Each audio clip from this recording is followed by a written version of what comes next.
Alors, bonjour à toutes et à tous. Bienvenue dans ce cours d'impôt des personnes physiques.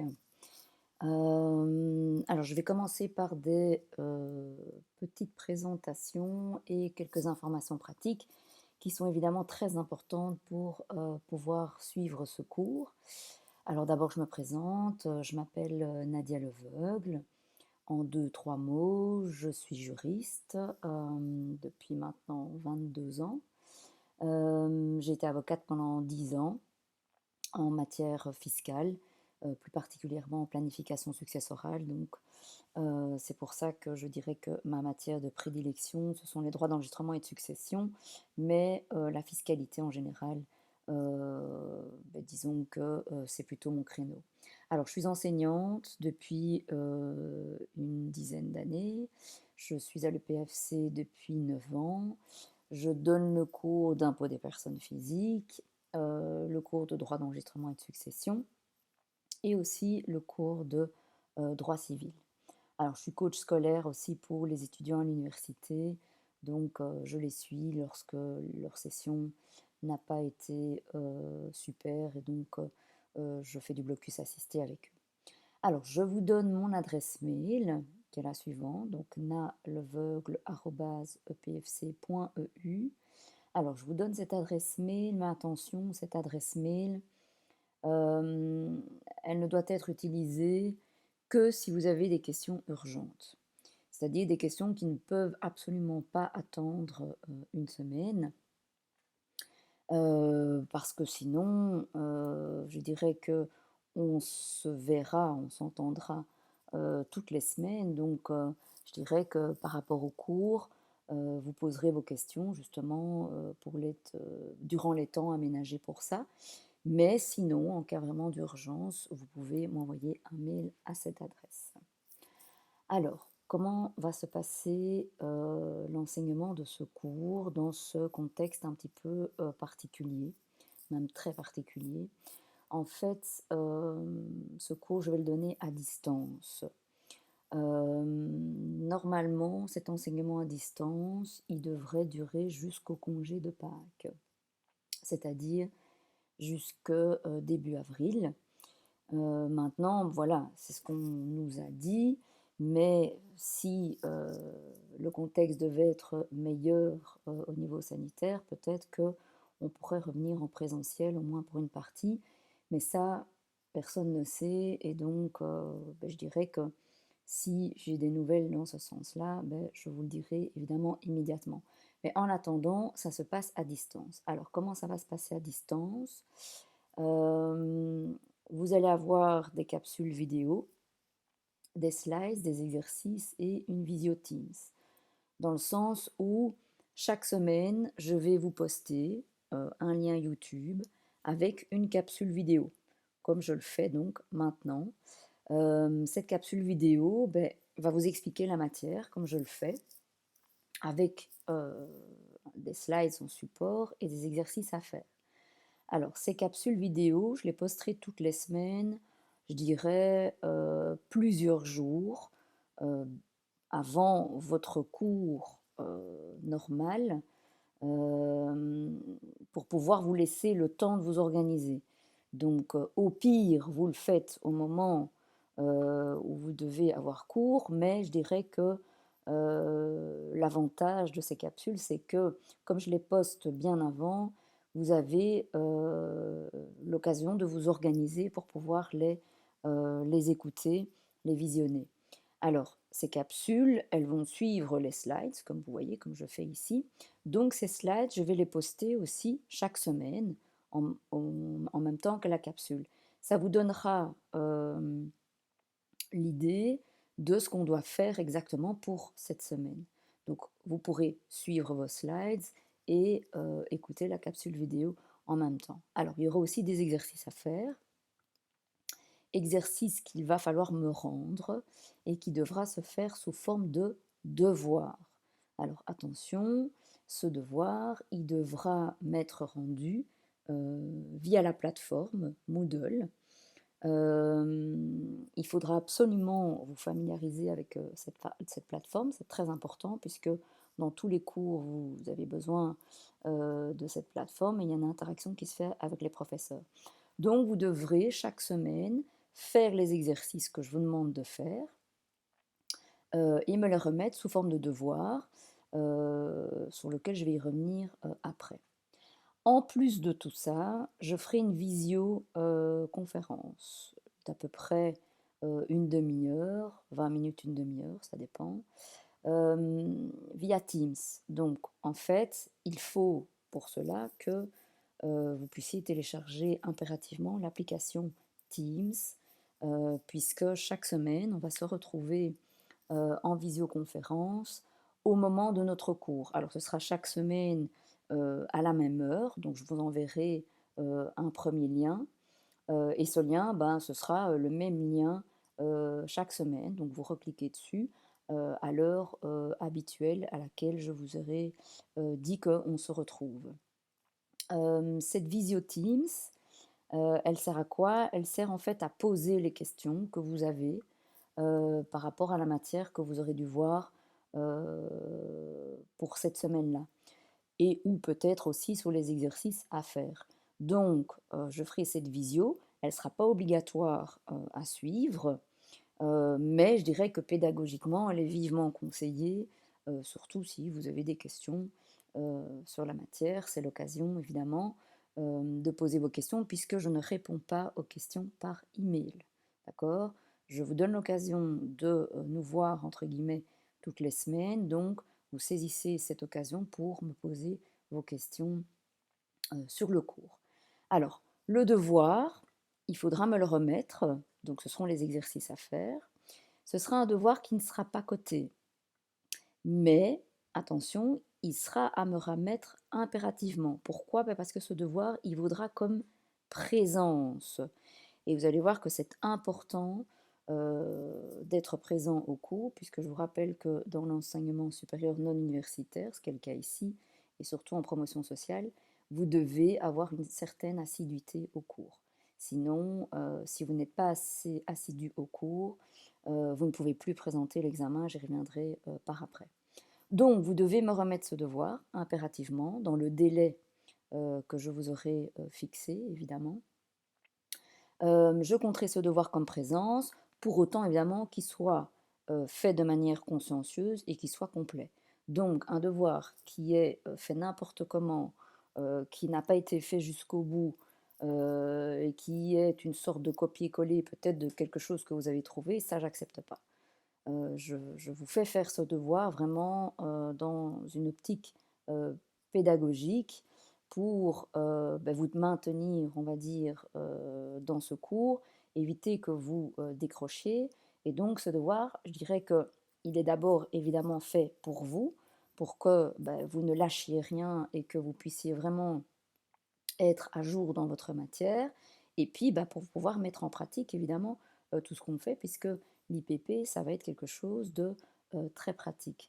Donc ce devoir, c'est d'abord pour vous qu'il faut le faire, évidemment, mais voilà, le seul moyen de vous tenir, c'est évidemment de vérifier ce devoir et de le compter du coup comme présence.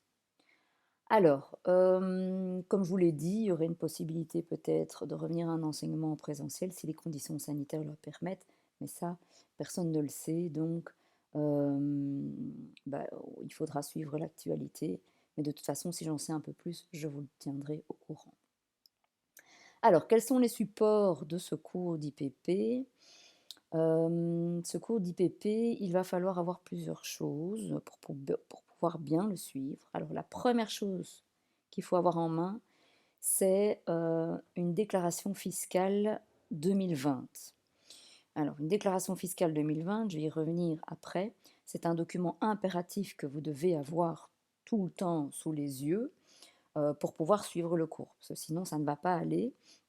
On travaille tout le temps avec cette déclaration. Donc il faut que vous sachiez de quoi on parle, parce que si vous n'avez pas cette déclaration sous les yeux, vous ne comprendrez rien à ce que je raconte. Alors, support, vos notes de cours, donc je raconte plein de choses qui ne sont pas toujours inscrits dans les slides, donc il faut évidemment pouvoir prendre note de ce que je raconte. Et puis tous les documents que j'ai publiés sur Moodle. Donc sur Moodle, vous allez trouver, peut-être qu'il y en a qui ont déjà été voir, toute une série de documents, qui sont hyper importants pour pouvoir suivre ce cours. Alors, il y a d'abord les slides qui sont postés donc chaque semaine, et qui permettent de suivre correctement le cours et savoir ce qu'il y a à faire pour la semaine. Il y a le livret d'exercices, puisque je vais vous demander de faire des exercices toutes les semaines. Alors ce livret d'exercices-là, ce livret, il est posté pour tous les exercices de tout le cours. Donc je ne poste pas ça chaque semaine, il y a un livret en entier qui couvre évidemment tous les exercices jusqu'à la fin de cours. Et donc je vous dirai, ben voilà, il faut faire maintenant ces exercices-là, tel numéro, de autant à autant.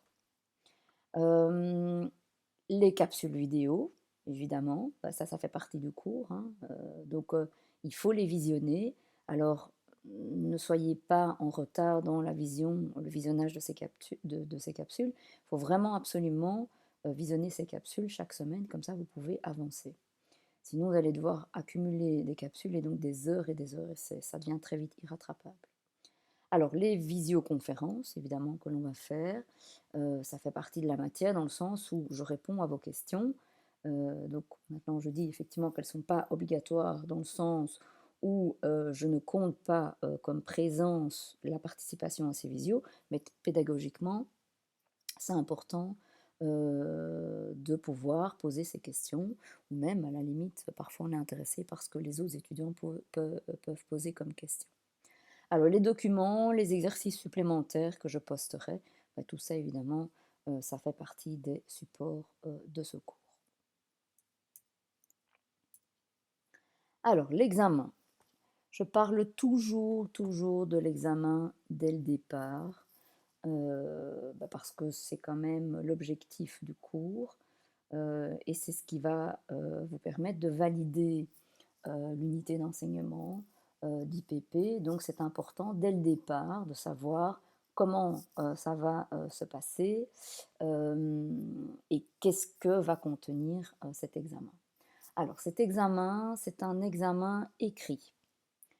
Examen écrit qui sera en présentiel, en tout cas en principe, c'est-à-dire que bah, selon la crise sanitaire, mais normalement d'ici mai-juin, ça devrait aller beaucoup mieux.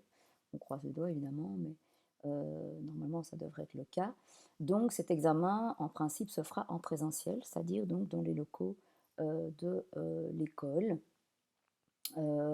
Si maintenant ça devait se faire autrement, eh bien on le fera évidemment donc du coup à distance, et ça je vous expliquerai en temps voulu comment ça se passera. Mais ayez en tête que ça va se faire en présentiel. Alors cet examen, il contient deux parties. Il y a une partie qui est théorique et il y a une partie qui est pratique. Alors la partie théorique, donc ça veut dire que je vais vous poser des questions, vous allez devoir y répondre. C'est une partie théorique qui est préalable. Donc ça veut dire qu'elle va se faire avant la partie pratique. Et donc elle va se faire avant, et cette partie théorique va devoir être impérativement réussie pour pouvoir passer la partie pratique. Pourquoi? Parce que dans la grille d'évaluation, il faut pouvoir réussir toutes les compétences pour pouvoir valider l'unité d'enseignement. Donc celui qui a déjà échoué à cette compétence-là, il n'est pas prêt à passer les deux autres compétences, et de toute façon, il est en échec puisqu'il faut valider les trois compétences. Donc, cette partie théorique va être faite une semaine au moins avant la partie pratique, et donc il faut bien avoir en tête qu'il faut avoir la moitié dans cette partie théorique pour pouvoir passer une semaine après la partie pratique. Alors, cette partie théorique, elle va se composer de deux parties. Il va y avoir un questionnaire vrai ou faux, mais un questionnaire vrai ou faux ouvert. Ce ne seront pas des questions fermées. Qu'est-ce que j'appelle un questionnaire vrai ou faux ouvert? Ça veut dire que vous allez devoir répondre par vrai ou faux, mais surtout justifier, dans le sens où ce n'est pas le vrai ou le faux qui va compter dans les points, c'est la justification que vous allez me donner. Donc je vais vous donner une affirmation, vous allez devoir me dire c'est vrai parce que, vous donnez une justification, ou c'est faux parce que. Et donc, je regarde la justification. Cette justification, c'est celle-là qui compte et qui va vous donner le point ou pas. Donc, ça veut dire qu'il n'y a pas de point négatif, d'accord? Donc, si vous répondez mal à la question, vous donnez une mauvaise justification, c'est 0. Mais ce n'est pas -1. Dès que vous validez une justification qui est bonne, ce sera 1 point. Et puis, il y aura une autre petite partie que j'appelle la partie des petits calculs. Alors, les petits calculs, ce sont tous les petits calculs qu'on va faire au fur et à mesure du livret d'exercice. Donc, ce n'est pas le gros calcul d'impôt.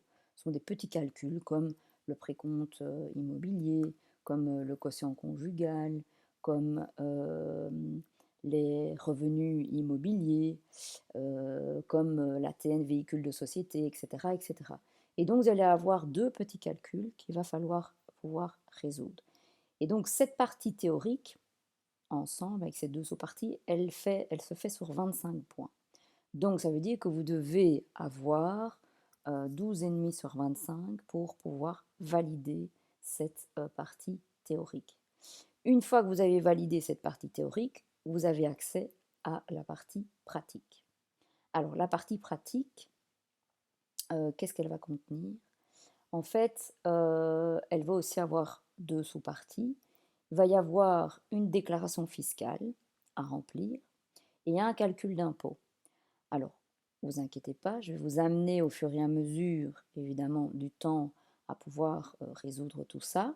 Mais donc, en gros, vous allez avoir une grande situation donnée, classique, hein, monsieur et madame, voilà, son mari est sous tel régime, ont acheté un bien immeuble pour en faire leur habitation propre, ils ont un emprunt, ils ont des enfants, ils ont mis leurs enfants en stage, ils ont acheté des titres-services, ils ont chacun un boulot, telle personne gagne autant, tel autre tel autant, ils ont peut-être fait un don, etc., etc. Et de cette grande situation, vous allez devoir me remplir une déclaration fiscale. Donc la déclaration fiscale 2020, puisque c'est sur celle-là évidemment que l'on travaille. Et puis dans un deuxième temps, pour ce ménage, vous allez devoir me calculer l'impôt. Et donc je vais vous amener à ça, et donc il y aura un grand calcul évidemment à faire pour pouvoir avancer dans cette situation. Et donc quand vous aurez validé les deux, donc ici la déclaration fiscale, pardon, elle est sur 30 points, le calcul d'impôt sur 45 points. Ce qui fait évidemment 75, et donc 75 plus 25, ça fait 100. Et donc vous avez à ce moment-là, passé tout l'examen. Alors ensuite, il y aura la seconde session. Alors la seconde session, comment ça va se passer? Ça va être pareil, sauf que on ne pourra pas le faire en deux parties. Donc ça veut dire que et la partie théorique et la partie pratique devront se faire le même jour. Mais attention, il faut évidemment toujours bien valider les deux parties pour pouvoir valider l'unité d'enseignement. Donc quelqu'un qui raterait à une des deux parties, eh bien malheureusement, il ne valide pas son unité d'enseignement. Alors, pour cette seconde session, ce que j'accepte, c'est que ceux qui auraient réussi la partie théorique, mais pas la partie pratique, ne doivent repasser en seconde session que la partie pratique. Je reporte alors les points du théorique de la première session sur la deuxième session. Mais attention, ceux qui ont raté le théorique doivent évidemment passer les deux parties en seconde session et valider évidemment toutes les parties.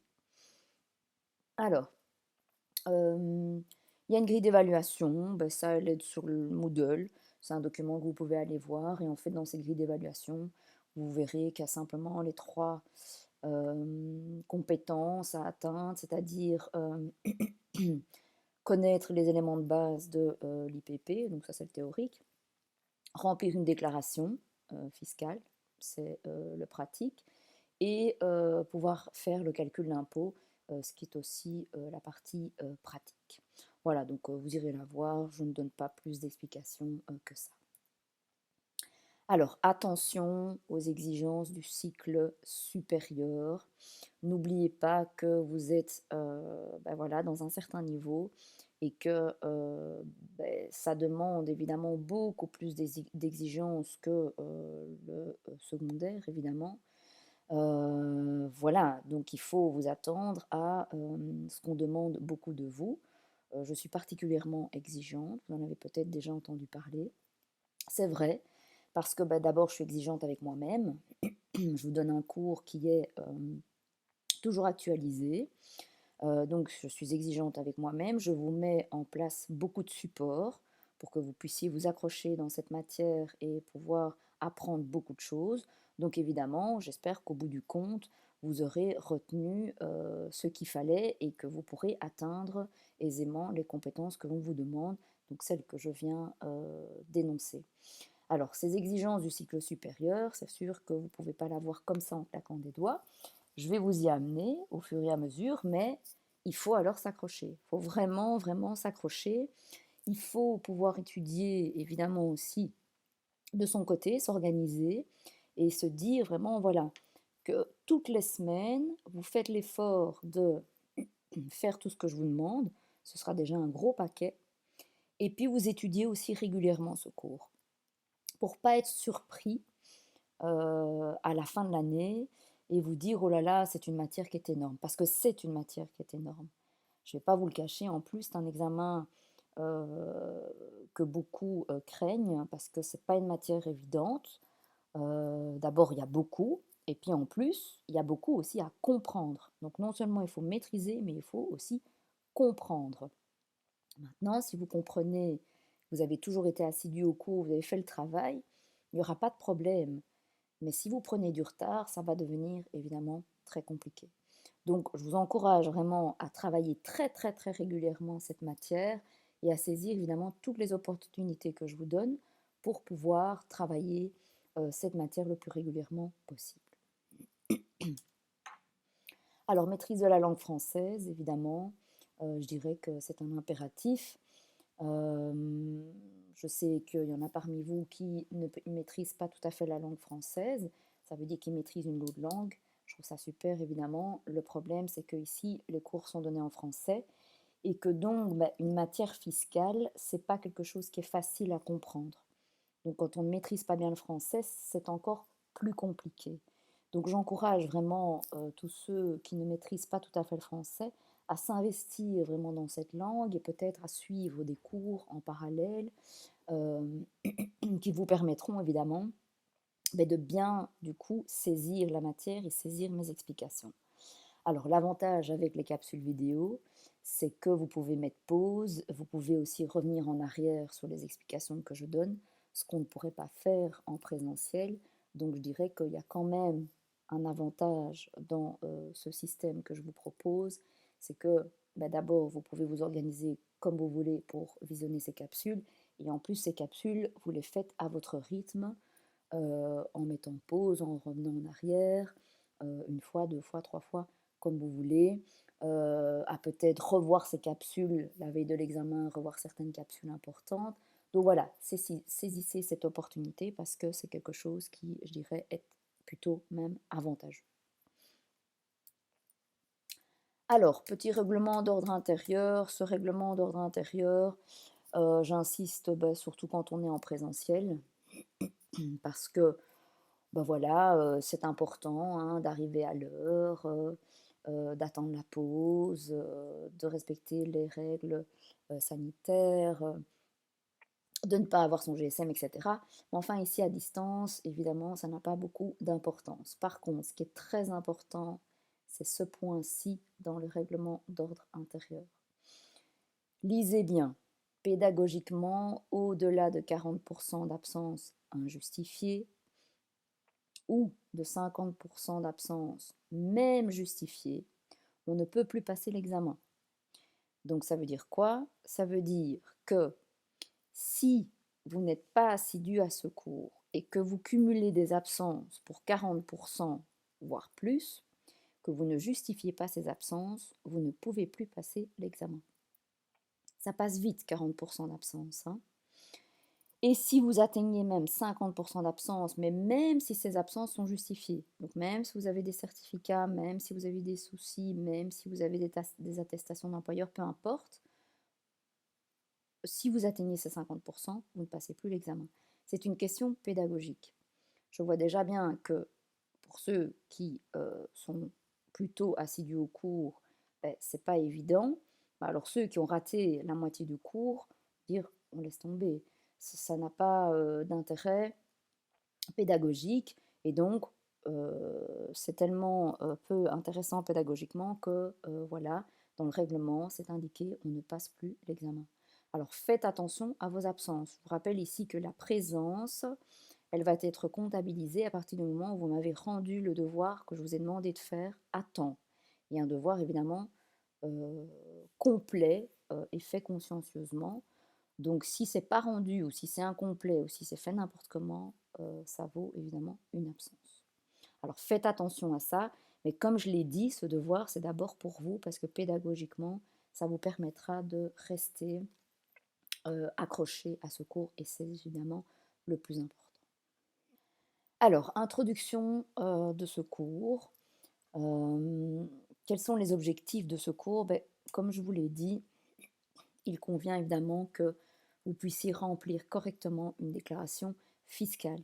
C'est super important, je dirais que c'est le b.a.-ba du comptable de pouvoir remplir une déclaration fiscale. Je dirais même que tout le monde devrait pouvoir le faire, puisque tout le monde, enfin, à partir du moment où on a des revenus, doit remplir une déclaration. Alors, c'est pas évident.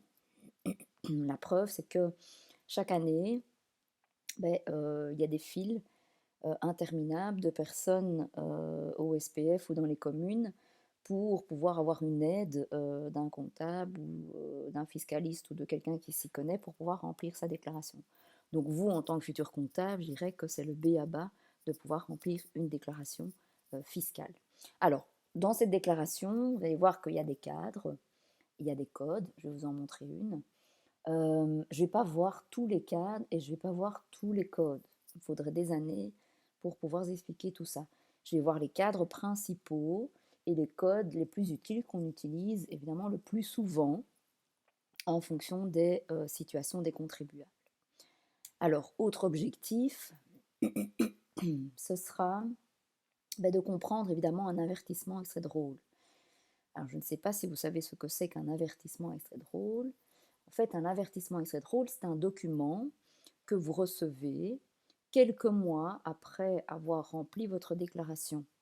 Et dans ce document, qu'est-ce que vous allez retrouver? Vous allez avoir tout le détail de votre calcul d'impôt.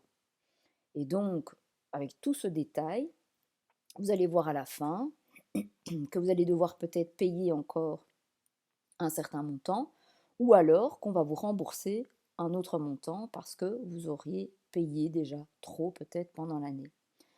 Pour pouvoir vérifier un avertissement extrait de rôle et vérifier que le calcul est juste, il faut évidemment alors pouvoir soi-même calculer l'impôt. Si vous ne savez pas vous-même calculer l'impôt, vous ne pourrez jamais vérifier si un avertissement extrait de rôle est correct ou pas. Et je peux vous dire que dans les avertissements extrait de rôle, il y a énormément d'erreurs qui se font. Pourquoi? Parce que l'erreur est humaine et je dirais que l'erreur peut même être informatique, même si dans les SPF, les choses sont informatisées, il faut encoder certaines choses. Donc l'erreur humaine peut se faire avant et puis il y a des bugs aussi qui peuvent se faire dans les applications informatiques. Donc c'est impératif de savoir calculer l'impôt vous-même, même s'il existe aussi des logiciels, mais ces logiciels ne sont pas toujours fiables, j'en ai déjà fait l'expérience, donc il faut pouvoir calculer soi-même l'impôt. Alors cette matière d'IPP, elle change tout le temps. C'est pas évident, dans le sens où elle est en constante évolution. Chaque année, la déclaration fiscale change d'ailleurs. Il y a des codes qui apparaissent, il y a des codes qui disparaissent. Et puis, il y a aussi des changements dans certains calculs. Dans certains maximums, dans certaines exonérations, voilà, dans plein de choses. Cette matière évolue tout le temps. Et je dirais qu'elle a aussi très fortement évolué depuis la 6e réforme de l'État qui date de 2014. en fait, on a régionalisé certains postes d'IPP, ce qui veut dire qu'en fait, maintenant, il y a certains pans dans l'IPP pour lesquels on n'est pas tous soumis aux mêmes règles. En tant que flamand, bruxellois ou wallon, on ne connaît plus les mêmes règles pour certains postes d'IPP. Vous avez peut-être déjà entendu parler du fait que quand on achetait des titres-services, on avait droit à avoir une réduction d'impôt. C'est vrai, sauf que cette réduction d'impôt, elle n'est pas la même en fonction qu'on soit flamand, wallon ou bruxellois. Et donc, ça, je vais vous apprendre. Il y a encore, je dirais, les trois quarts à peu près de l'IPP qui reste fédéral. Et donc là, on est tous soumis aux mêmes règles, mais il y a un quart à peu près de cet IPP qui est régionalisé. Et donc, il y a une part des recettes qui va à votre région. Et donc, comme il y a une part des recettes qui va à votre région, la région établit des règles auxquelles sont soumis les habitants de cette région. Donc, vous devez évidemment faire attention et on va voir que cette régionalisation est quand même assez importante. Alors, faites attention à vos sources d'informations dans cette matière, puisque c'est une matière qui change tout le temps. Quand vous allez terminer ce cours, l'année prochaine, il y aura eu des changements. L'année d'après, il y aura eu des changements. Et l'année encore d'après, il y aura eu des changements. Donc, une fois que vous êtes sur le marché du travail, il faut faire attention et se mettre à jour dans cette matière qui évolue tout le temps. Alors, il y a plusieurs sources, évidemment, qui vous aident à y voir plus clair et à vous mettre à jour. C'est en premier le code lui-même, hein, le code des impôts sur les revenus, le CIR 92, comme on l'appelle. Mais attention à vos régions, parce que, je vous ai dit, il y a des législations régionales en matière fiscale, et donc il faut évidemment pouvoir lire ces législations par rapport à la région qui vous intéresse. Alors, il y a le guide fiscal du contribuable, il y a aussi l'almanach du contribuable, ça sont des ouvrages dans lesquels les fiscalistes investissent souvent, mais ça ne sert à rien de le faire maintenant, c'est beaucoup trop tôt. Je dirais que peut-être quand vous aurez terminé vos études, ça vaut la peine d'investir dans ce genre d'ouvrage. Il y a une revue spécialisée qui s'appelle le Fiscologue, et là je dirais que c'est très intéressant. Il y a beaucoup de cabinets justement comptables et fiscaux qui sont abonnés à cette revue. C'est une revue intéressante parce qu'en général, toutes les dernières législations, toutes les dernières circulaires, etc., sont reprises dedans, et donc ça permet évidemment d'être à jour dans cette matière, au sens large, hein, toute la fiscalité au sens large, donc pas que l'IPP. Alors, il y a aussi, je le conseille, d'ailleurs chaque année, il y a ce qu'on appelle le guide impôt 2020 qui est sorti, enfin qui sort chaque année par le magazine Budget et Droit, qui dépend en fait de Test Achat. Alors, ce guide impôt 2020, Test Achat le publie chaque année. Et donc, chaque année, elle l'envoie à ses abonnés. Mais comme ça ne dure que quelques mois, après, je sais qu'elle reste toujours avec des guides en suffisance, et que donc les gens qui souhaitent l'avoir gratuitement peuvent en faire la demande. C'est un petit fascicule, hein, qui n'est pas énorme non plus, mais je dirais que ça peut être intéressant pour faciliter votre travail en autonomie, si vous n'avez pas tout à fait compris quelque chose, si vous voulez aller un peu plus loin que ce que j'explique, voilà, ça peut être intéressant. Non, si vous ne le prenez pas, ou si vous ne l'avez pas, ou qu'il n'y en a plus, c'est pas grave, hein, tout ce que je vous raconte et tout ce qu'il y a dans les slides, etc., c'est suffisant. Alors, il y a plusieurs sites. Je dirais un des sites les plus importants et qui sera le plus important, je dirais, dans votre cursus de 3 ans, c'est le site de fisconnetplus.be.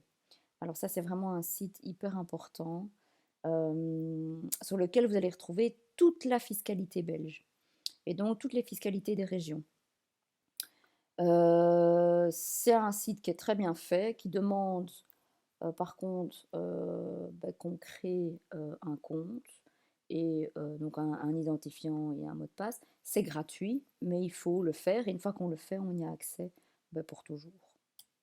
Alors, il y a aussi le site de finance.belgium.be où on retrouve pas mal d'informations utiles. Et puis il y a aussi le site de myminfin.be qui permet d'avoir accès à son propre dossier en fait fiscal. Donc évidemment ça vaut la peine de pouvoir aller se connecter là-dessus avec sa carte d'identité. Alors, la déclaration fiscale. La déclaration fiscale, donc comme je vous l'ai dit dès le départ, chaque étudiant va devoir se procurer lui-même cette déclaration fiscale. C'est le seul document que je n'ai pas mis sur Moodle. Je l'ai fait exprès parce que dans les études que vous faites, c'est la moindre des choses que de pouvoir trouver soi-même un document de base. Et donc ce document de base qui s'appelle, son vrai intitulé, c'est Document préparatoire à la déclaration fiscale 2020. D'accord? Puisque chaque année, il y en a une qui sort. Alors, il y a deux parties. Il y a une partie 1 et il y a une partie 2. Alors, je vais vous montrer ça. Vous voyez ici. C'est à ça à quoi ça ressemble. Donc, vous voyez, il est marqué document préparatoire à la déclaration à l'impôt des personnes physiques et on vous parle d'un exercice d'imposition 2020. Alors, il y a une partie 1, donc ça veut dire qu'il y a une partie 2. Ici, partie 2. Vous voyez ici qu'il est indiqué région de Bruxelles-Capitale. Et donc, s'il est marqué région de Bruxelles-Capitale, ça veut dire qu'il en existe une pour la région wallonne et il en existe une pour la région flamande. Comme la plupart des étudiants sont bruxellois, on travaille sur la déclaration bruxelloise. Mais je vous rassure, la plupart des cadres sont les mêmes pour les trois régions. Les seuls cadres qui diffèrent, ce sont les cadres 9 et 10. Et c'est pour ça que pour les cadres 9 et 10, là, il faut évidemment que vous alliez chercher dans les autres régions ces cadres 9 et 10. Regardez, en fait, vous voyez cadre 1, cadre 2, vous avez plein de codes, cadre 3, etc. Et donc, vous allez arriver au cadre 9, voilà, celui-là. Et là, le cadre 9, il va falloir imprimer le bruxellois, mais ça, de toute façon, vous allez le faire puisque vous aurez toute la partie, mais il va falloir aller chercher aussi le document pour la région wallonne, et là, vous imprimez bien le cadre 9 et le cadre 10, d'accord, ici, cadre 10, et vous faites la même chose pour la région flamande. Pourquoi? Parce que ces cadres-là, ils sont différents d'une région à l'autre. Et donc, quand on va travailler sur ces cadres, ce sera impératif, évidemment, d'avoir les cadres de chaque région, puisque c'est important de voir justement les différences, et on verra que ces régions ont des différences. Il faut tout le temps l'avoir sous les yeux. Si vous n'avez pas cette déclaration, ce ne sera pas possible de suivre le cours, puisque, vous voyez, je vais parler de chiffres, je vais vous dire, voilà, au code un tel, qu'est-ce qu'on mettrait, quel est le montant à indiquer, qu'est-ce qu'il faut cocher. Mais si je vous parle de code et que vous n'avez pas la déclaration sous les yeux, ça ne voudra rien dire, absolument rien dire pour vous. Donc, toujours l'avoir avec soi. Donc, je dirais que c'est un des premiers petits devoirs que vous avez à faire. C'est d'aller chercher sur Internet, mais honnêtement, ça ne va pas vous prendre plus que 3 minutes, chercher cette déclaration à l'IPP d'exercice d'imposition 2020. Alors, je travaille sur l'exercice d'imposition 2020, puisque c'est la dernière déclaration qu'on a dû rendre. Ce sont les contribuables. La déclaration fiscale de l'exercice d'imposition 2021 n'est pas encore disponible.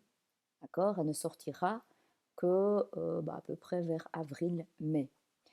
Mais les montants de référence sont déjà connus et donc j'en évoquerai certains pendant le cours. Pourquoi? Parce que la prochaine déclaration que vous allez devoir remplir, ce sera l'exercice d'imposition 2021. Et donc, je peux déjà vous donner certaines choses qui auraient changé par rapport à l'année sur laquelle on travaille. Mais donc attention, l'examen, c'est bien sur l'exercice d'imposition 2020, ce ne sera pas sur le 21. Alors, il y aura 3 parties dans le cours. Il y aura la partie 1, Alors cette partie 1, elle concernera tous les revenus. Donc l'impôt des personnes physiques, c'est un impôt sur les revenus. Et donc on verra qu'il y a plusieurs catégories de revenus. On va parler des revenus professionnels, des revenus mobiliers, immobiliers, divers. Et donc tous ces revenus, on va les voir catégorie par catégorie, puisque on va voir que ça rentre dans certains cadres. Alors cette partie 1, elle va nous occuper, je dirais, à peu près pour les 3 quarts du cours. Il y aura une toute petite partie 2, où là, je vous proposerai quelques exercices de l'administration fiscale, et qui seront des petits exercices, je dirais, qui reprend déjà un récapitulatif de ce qu'on a fait au niveau de la déclaration. Et puis alors, il y aura une troisième partie sur les réductions d'impôts. Alors, je dirais que cette partie-là, c'est la partie la plus difficile, mais c'est la plus intéressante, parce que je dirais que dans votre métier, les gens vont toujours être à l'affût de questions qui portent sur les réductions d'impôts. C'est normal. On touche au portefeuille du contribuable, donc lui, ça l'intéresse de savoir dans quel cas il va pouvoir payer moins d'impôts via des réductions ou des exemptions. Donc, c'est important de pouvoir le conseiller et de connaître évidemment toutes ces réductions et de pouvoir les calculer. Alors, on verra qu'il y a des réductions régionales, donc chaque région va émettre certaines réductions. Et puis, il y en a au niveau fédéral où là, quelle que soit la région dans laquelle on habite, on y a tous droit. Alors, on est parti pour cette partie 1, donc qui concerne évidemment les revenus à l'IPP. Alors, chapitre 1er, l'impôt en Belgique et ailleurs. L'IPP, impôt des personnes physiques, c'est un impôt qui concerne les revenus de toute nature. Ça veut dire quoi? Ça veut dire que tous les revenus que vous accumulez vont faire l'objet d'une taxation en IPP. Donc c'est vrai que on a en tête d'abord des revenus professionnels, ce que vous touchez comme salaire, mais en dehors de ces revenus professionnels, il existe d'autres catégories de revenus. Peut-être que vous avez plusieurs biens immeubles, peut-être que vous avez, je ne sais pas moi, un portefeuille de titres coté en bourse qui vous rapporte. Peut-être que vous avez ce qu'on appelle des revenus divers. Vous avez peut-être fait, je ne sais pas moi, des plus-values sur immeubles. Peut-être que vous mettez en location certains biens. Mais tout ça, ce sont des revenus. Et donc, tous ces revenus, ils sont taxés à l'IPP. Donc, l'IPP, c'est vraiment un impôt général sur tous les revenus que vous touchez.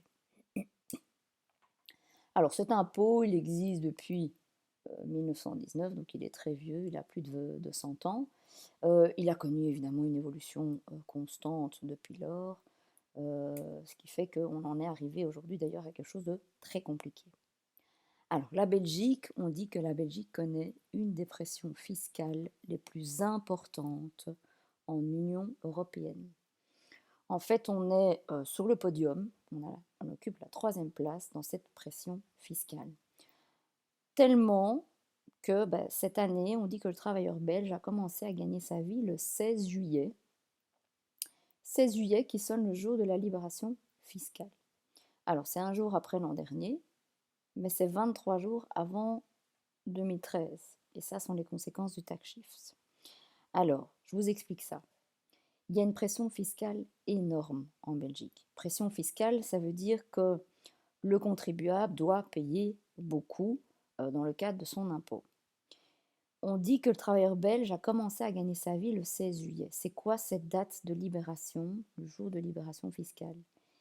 Et c'est une date qui, fictivement, si on prend les choses fictivement, quand on regarde ce qu'on doit payer comme impôt, eh bien c'est comme si sur une année, sur cette année pour les revenus 2019, donc exercice 2020, cette année, on a tout ce qu'on a accumulé comme revenu, eh bien, jusqu'au 15 juillet, finalement, ça va dans les caisses de l'État, dans les caisses de l'administration fiscale. Et c'est seulement à partir du 16 juillet que ce que je gagne est pour moi. Donc, vous voyez que c'est pas rien, hein, le 16 juillet, ça dépasse, c'est plus que la moitié de l'année. Donc, vous aurez compris que finalement, ben, en moyenne, avec toutes les taxes qui sont à payer, en ce compris l'ONSS, etc., ben, on arrive évidemment à une pression fiscale qui est énorme et qui dépasse les 50%. Alors c'est un jour après l'an dernier, donc ça veut dire que l'année précédente c'était le 15 juillet, donc on a perdu entre guillemets un jour, mais c'est 23 jours avant 2013, donc ça veut dire que en 2013, le jour de la libération, c'était dans le courant du mois d'août, donc c'était encore pire que maintenant, donc on a gagné quand même 3 semaines, c'est pas mal, et ça c'est dû au tax shift, ce sont les conséquences du tax shift. Alors je ne sais pas si vous savez ce que c'est que le tax shift. Pourtant, le tax shift, on en parle énormément depuis plusieurs années. En fait, le tax shift, qu'est-ce que c'est? C'est un processus fiscal qui avait été mis en place par le gouvernement fédéral précédent, donc le gouvernement Michel, et qui avait pour objectif d'alléger en fait la pression fiscale sur le contribuable. Alors, comment est-ce qu'ils ont fait? Ben, ils ont fait, sur plusieurs années, ils ont mis des choses en place pour chaque fois alléger cette pression. Alors concrètement, ben, ils ont par exemple augmenté la quotité exemptée d'impôts, on en parlera plus tard. Ils ont par exemple fait des tranches d'imposition moins importantes. On en reparlera aussi. Ils ont par exemple augmenté certaines réductions d'impôts. On en reparlera aussi. Et donc tout ça a fait que, au bout du compte, année par année, on a chaque fois gagné un petit peu d'impôts à payer. Et donc ce qui fait que ben, on doit payer un peu moins d'impôts qu'avant. Et donc on a gagné justement du coup 3 semaines, plus de 3 semaines en jour de libération fiscale. Donc c'est quelque chose vraiment de positif. On espère que le travail va être poursuivi évidemment avec l'autre gouvernement, même si on sent qu'il y a des choses qui changent pas mal et qui ne sont pas dans la même optique que précédemment. Alors, l'impôt dans la vie politique belge, justement, il y a plusieurs points de vue. En fait, l'IPP, il est vu d'un niveau idéologique, d'un niveau politique et d'un niveau moral. Au niveau idéologique, c'est le fait de dire que ben, l'idée de l'impôt, en soi, j'imagine que vous l'avez compris, payer les impôts, c'est une idée de solidarité. C'est dire, ben voilà, chacun contribue à faire fonctionner notre société comme il faut. Et faire fonctionner notre société comme il faut, c'est aussi ben, aider les personnes qui en ont besoin. Et donc l'idéologie derrière, c'est vraiment la solidarité en se disant que les gens qui ont moins de revenus peuvent être aidés financièrement. Et donc on participe tous, évidemment, à cette solidarité en payant nos impôts, puisque notre argent sert évidemment à faire fonctionner cette solidarité, exemple la sécurité sociale. D'un point de vue politique, il n'y a rien, je dirais, de plus politique que l'impôt. Parce qu'on voit bien que chaque fois qu'il y a des élections et donc un autre gouvernement qui arrive au pouvoir, il y a des réformes qui sont faites. Alors soit dans un sens, c'est-à-dire d'allègement, soit dans un sens de durcissement. Et donc on voit au niveau fiscal que, bah, par exemple, quand c'est un gouvernement plus à droite, ce qu'on a eu comme gouvernement précédent, la pression fiscale va être allégée. Pourquoi? Bah, parce que l'idée, c'est d'être plus libre et de pouvoir faire un peu plus ce qu'on a envie avec les revenus que l'on touche. Alors que quand on a un gouvernement plus à gauche, ben, la pression fiscale est augmentée, il y a un durcissement des mesures parce que l'idée, c'est encore de renforcer la solidarité et donc que les gens payent plus, évidemment, pour soutenir cette solidarité. Donc c'est pour ça qu'au fur et à mesure du temps, on voit les politiques changer, ce qui ne fait pas l'affaire de tous, évidemment, et ce qui complique aussi fortement les choses dans les systèmes que l'on met en place, parce que on fait parfois des marches avant, des marches arrière, parfois on maintient un certain système pour telle époque, et puis après on change de système pour telle autre époque. C'est le cas par exemple des emprunts qu'on verra bien plus tard. Et puis alors c'est très moral euh, de payer un impôt. C'est tellement moral que ceux qui ne payent pas leur impôt, bah, ils font ce qu'on appelle de la fraude. Et faire de la fraude, c'est punissable pénalement.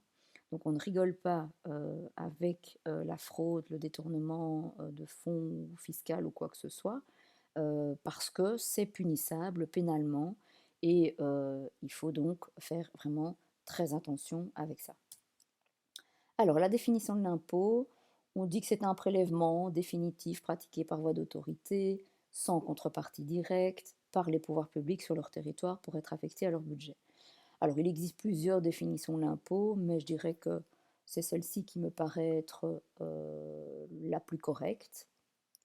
On parle d'un prélèvement définitif, donc ça veut dire que ce que vous devez à la société, vous le devez de manière définitive.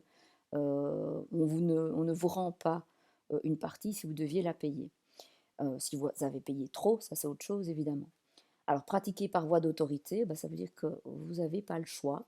C'est comme ça, vous ne choisissez pas. C'est obligatoire, donc vous devez passer par là.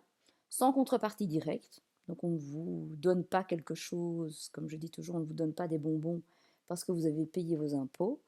On ne vous félicite pas d'ailleurs spécialement. En tout cas, on ne donne pas directement une contrepartie, mais indirectement, évidemment qu'il y a une contrepartie. Je veux dire, notre société fonctionne grâce évidemment aux impôts que l'on paye, entre autres, hein.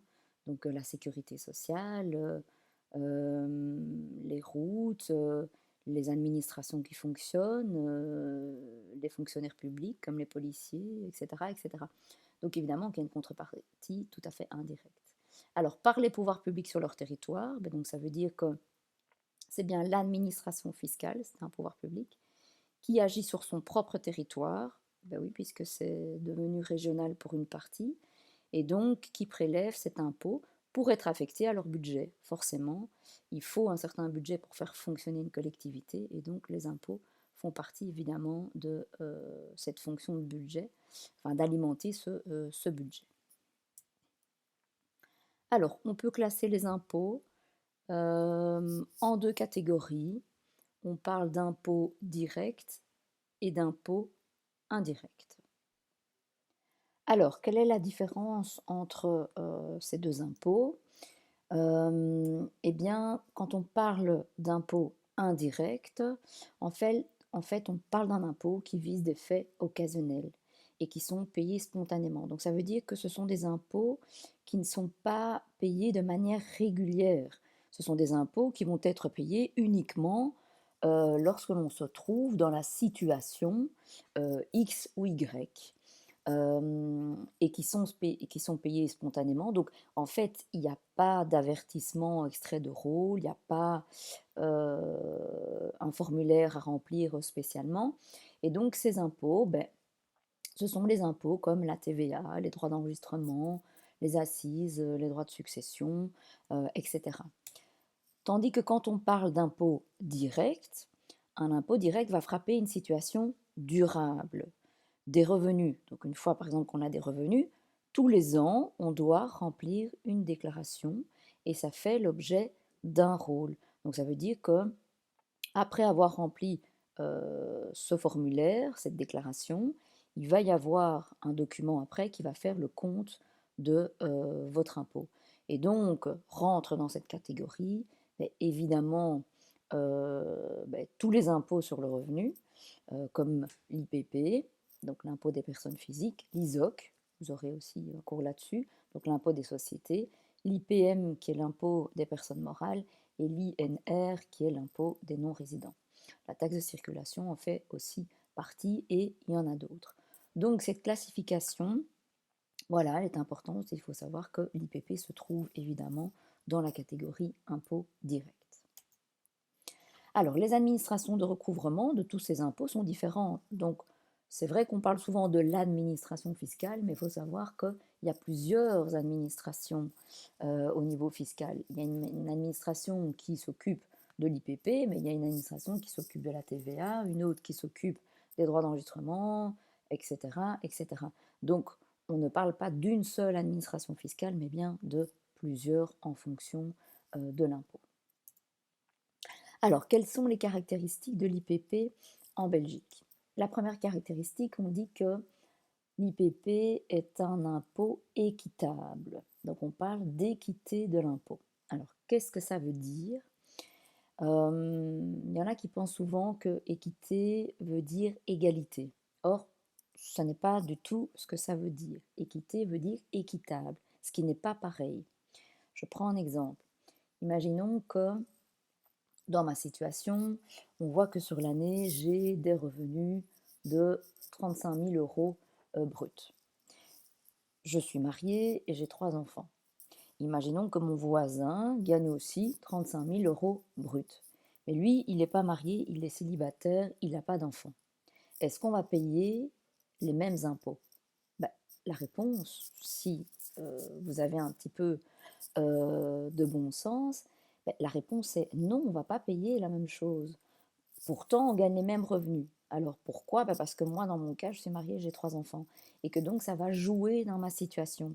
Et donc, on va estimer que moi, je vais devoir payer moins que mon voisin. Donc, c'est pas que mon voisin va payer plus, lui, il va payer, on va dire, normalement. C'est plutôt que moi, je vais payer moins parce que je suis dans une situation avec une charge de famille. Alors, on développera ça, évidemment, plus tard. Alors, il y a 4 types de revenus taxables, on les verra ensemble. On passera en revue chaque catégorie. Donc, il y a les revenus immobiliers, il y a les revenus mobiliers, il y a les revenus professionnels et il y a les revenus divers. Et donc, on va effectivement étudier chaque catégorie de revenus, puisque, évidemment, ces revenus sont taxables à l'IPP. Alors, on va parler des revenus et on va parler de calcul d'impôt. Et je vais vous expliquer, je vais souvent parler de ça, je dis voilà, il y a une globalisation des revenus nets pour le calcul de l'impôt. Alors, qu'est-ce que ça veut dire cette globalisation des revenus nets pour le calcul de l'impôt? Ben, ça veut dire simplement que pour calculer l'impôt, on va faire une sorte de paquet où on va mettre des revenus avec des catégories, enfin des revenus de catégories différentes. Et ce paquet, une fois qu'on aura rempli ce paquet, on va calculer l'impôt sur l'entièreté de ces paquets. Donc ça veut dire qu'on ne va pas calculer l'impôt sur vos revenus professionnels, puis d'un autre côté sur vos revenus immobiliers, puis d'un autre côté sur des revenus, je sais pas moi, mobiliers ou divers. Donc il y a en fait un paquet. Mais attention, ce paquet ne contient pas tout. Alors, ce paquet, il va contenir par exemple les revenus professionnels, il va contenir les revenus immobiliers, il va contenir aussi des rentes alimentaires, on va en reparler. Bref, il y a pas mal de revenus qui font partie de ce paquet. Alors, comment est-ce qu'on sait que les revenus sont globalisés ou pas? Alors, je dis la plupart, sauf les revenus mobiliers et les revenus divers, certains revenus professionnels. Eh bien, on le saura parce qu'en fait, ces revenus-là suivent un taux distinct. Donc, on dit, ben voilà, ces revenus-là, ils sont taxés à tel taux X ou ils sont taxés à tel taux X. Mais il n'y a pas de progressivité de l'impôt. Alors, progressivité de l'impôt, ça veut dire quoi? Ça veut dire que plus on va gagner, plus le taux de taxation va être important. Et en fait, cette progressivité de l'impôt, elle s'applique à la globalisation des revenus, donc à votre paquet dans lequel sont rentrées les différentes catégories de revenus que je vous ai énoncées. Alors on parle bien évidemment des revenus nets, on verra plus tard qu'on peut enlever certains frais, mais toujours est-il que cette globalisation, il y a une progressivité de l'impôt. Alors vous voyez qu'il y a des tranches. Alors ce tableau change chaque année, et avec le tax shift, ça a vraiment fort changé ces derniers temps. Alors Par rapport à l'année passée, il n'y a pas énormément de changements, mais par rapport à l'année d'avant, il y a beaucoup de changements parce que ici, avant, il existait une tranche supplémentaire et en fait, elle a disparu. Ce qui est à notre avantage parce que maintenant, on reste plus longtemps dans la tranche moins taxée. Alors, comment ça fonctionne ce tableau? Ce tableau, il faut bien le comprendre, évidemment, on le réutilisera plus tard, mais il faut bien le comprendre dans sa progressivité. Dans le sens où, imaginons que j'ai 35 000 euros de revenus accumulés, globalisés. Combien est-ce que je vais payer?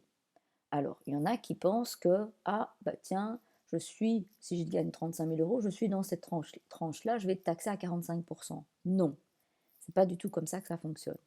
En fait, ça fonctionne vraiment de manière progressive, c'est-à-dire que dans mes 35 000 euros, je vais calculer progressivement. On va dire que de 0 à 13 250 euros, je vais taxer à 25%. Donc, je dois refaire le calcul de 25% de ces 13 250 euros. Puis, de 13 250 euros à 23 390 euros, donc il y a à peu près 10 000 euros, ça va être taxé à du 40%. Et puis de 23 390 à mes 35 000 euros, il va y avoir un peu moins de 12 000 euros, ça va être taxé à du 45%. Et une fois que j'aurai fait le calcul, j'additionne les résultats de ces trois-là et je vais arriver à l'impôt que je dois. Alors, vous voyez que on commence à du 25% et vous voyez qu'on termine à du 50% au-delà de 40 et des 1000. On est assez vite, je dirais, dans ces taux-là, surtout pour les revenus moyens, surtout qu'on parle de globalisation, donc on ne parle pas que de revenus professionnels. On met vraiment pas mal de choses dedans. Alors, on reviendra sur ce tableau évidemment plus tard, mais donc il faut avoir bien en tête cette progressivité de l'impôt dans la globalisation de ces revenus. Et puis, vous allez voir qu'après, on va devoir aussi ajouter ce qu'on appelle des centimes additionnels. Alors, les centimes additionnels, en réalité, c'est un impôt qui se calcule sur un impôt. Alors, vous avez peut-être déjà entendu parler du fait que votre commune prélevait des centimes additionnels. C'est vrai. En fait, votre commune va prélever un impôt qui va se calculer sur l'impôt qu'on a calculé. Et donc, en fonction des communes, vous allez avoir des centimes additionnels plus ou moins élevés. Donc c'est pour ça que je dis toujours que c'est intéressant quand on s'installe dans une commune de savoir quels sont les centimes additionnels qui sont prélevés. Parce qu'il y a des communes qui prélèvent 1%, il y a des communes qui prélèvent 5%, il y a des communes qui prélèvent jusqu'à 8%. Donc je peux vous dire que ça peut faire la différence. Alors on reviendra évidemment sur ces centimes additionnels plus tard également. Alors il y a une autonomie fiscale des régions renforcée par la 6e réforme de l'État, donc c'est ce que je vous ai dit là tout à l'heure. Les régions ont vraiment beaucoup plus d'autonomie qu'avant, ce qui fait que chaque région légifère dans certaines compétences et donc nous ne sommes plus sur le même pied d'égalité au niveau fiscalité à l'IPP dans ce pays, puisqu'en fonction de la région dans laquelle on habite, il y a des choses différentes. Alors, quelles sont les personnes qui sont soumises à l'IPP? Les personnes qui sont soumises à l'IPP, ce sont tous les habitants du Royaume de Belgique qui perçoivent des revenus. Ce sont eux qui sont soumis à l'IPP. Alors, tous les habitants du Royaume. Un habitant du Royaume, ça veut dire que c'est quelqu'un qui réside en Belgique. Peu importe qu'il soit d'une autre nationalité, donc qu'il soit polonais, chinois, marocain, indien, américain, tout ce que vous voulez, ça n'a rien à voir. À partir du moment où quelqu'un est résident en Belgique et qu'il perçoit des revenus, il est soumis à l'IPP. Alors quand je dis tous les habitants du Royaume qui perçoivent des revenus, vous voyez que je ne dis pas là-dedans quelqu'un qui serait majeur. Non. En fait, on va en reparler après, mais donc même quelqu'un, une personne qui est mineure d'âge, qui a moins de 18 ans, mais qui percevrait des revenus et qui réside en Belgique, va être soumis à l'IPP, on en parlera tout à l'heure. Alors, quels sont les critères pour être considéré comme habitant du royaume? En fait, il y a deux critères. Le critère le plus couru, c'est le critère du domicile. Donc, c'est la résidence du contribuable dans un endroit déterminé pendant un certain temps.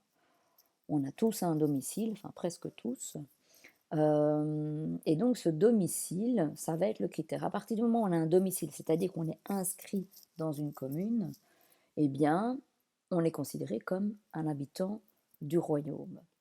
Mais, du coup, il y en a qui se sont dit, bah alors ça veut dire qu'il suffirait de me domicilier finalement dans un autre pays, et un pays évidemment intéressant au niveau de la fiscalité, pour que je ne doive plus payer d'IPP en Belgique. Alors attention, la loi a évidemment très vite flairé ce genre de contournement et a dit attention, un autre critère que l'on prend en compte pour être considéré comme habitant du royaume et donc soumis à l'IPP, c'est ce qu'on appelle le critère du siège de la fortune. Alors le siège de la fortune, c'est quoi? C'est le lieu d'où la fortune du contribuable est effectivement gérée. En fait, c'est le lieu où vous avez encore des activités peut-être professionnelles, familiales, amicales, des comptes en banque, peut-être des immeubles, des meubles.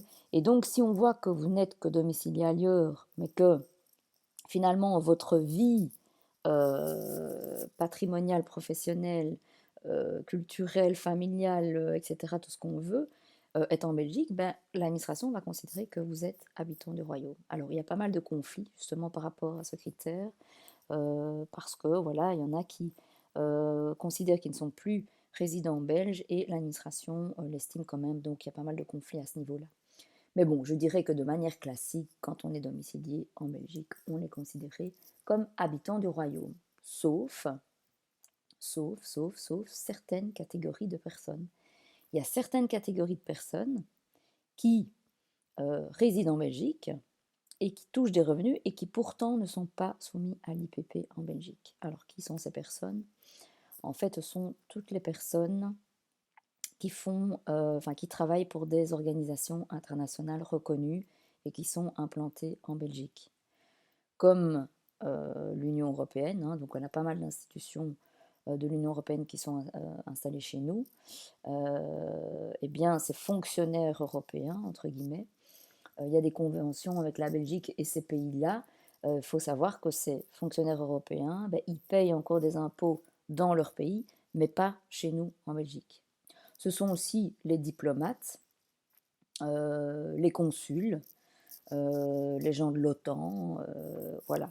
Donc il faut vraiment être dans ce cadre de fonction internationale reconnue ou fonctionnaire d'une grande organisation internationale. Donc rien à voir avec un expatrié qui viendrait travailler chez nous. Donc par exemple, je sais pas, un Italien qui vient travailler pour une société en Belgique ou même une filiale italienne implantée en Belgique. Attention, il est bien résident en Belgique, il touche des revenus et donc il est bien soumis à l'IPP. Donc attention, il faut bien différencier les deux. Alors, la régionalisation, donc comme je l'ai dit, j'insiste, elle est très importante puisque je vous ai dit qu'il y a pas mal de matières qui sont régionalisées et donc il faut savoir finalement de quelle région on dépend. Alors, la région de laquelle on dépend, elle va être déterminée par rapport aux critères du domicile fiscal au 1er janvier de l'exercice d'imposition.